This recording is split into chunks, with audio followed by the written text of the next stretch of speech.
many requests for QNT.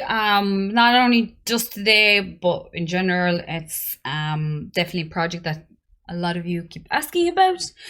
I purposely left this on a weekly to start off because we are going to try and have a look at it for long-term holding, because this was the main request.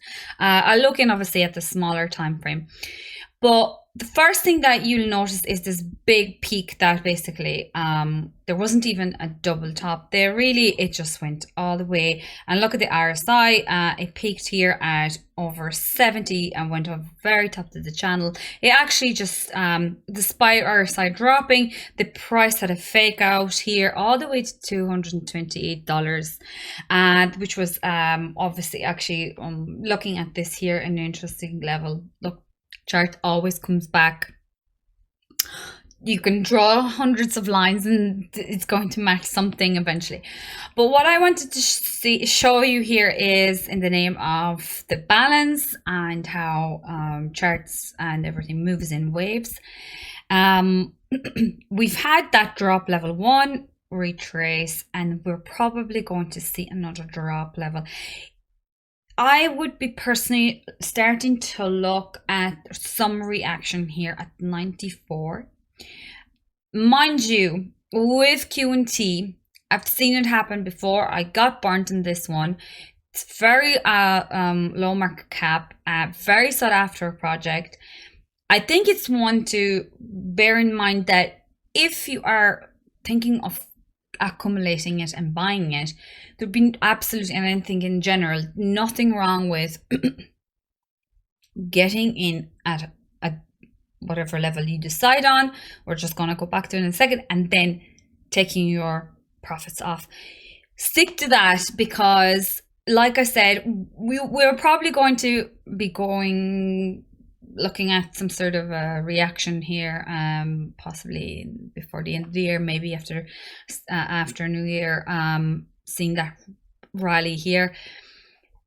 If QNT makes a move when it retraces, because it could turn, this obviously can get invalidated if it makes a turn and it flips this level here back again to some sort of accumulation and then goes back up.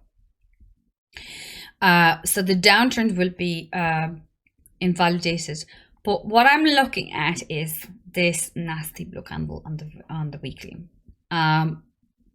Those vectors, like I said earlier on as well, guys, you can bet on them eventually being balanced. So if market decides to keep going down, I don't think it hurts to actually put your bids all the way down to 50, 55. Don't be shy. I mean, it might take even 6 months for this to fill this, or even longer than that.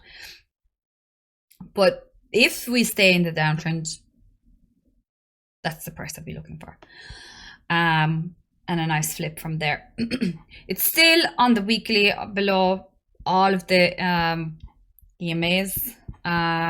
Just going to check my alpha trend.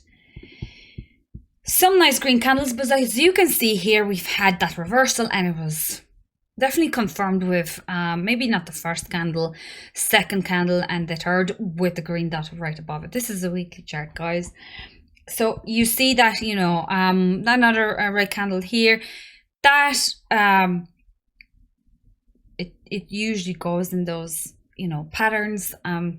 You should know this by now. You should be familiar with these, and you've had that drop, retrace, and then most likely, I mean, keep it. I have those levels, and they're very key and interesting levels. I'm going to call them out to you. So around $105, 95, this level here, 80, 75, and then $60 maybe, and then down to 55, 50ish.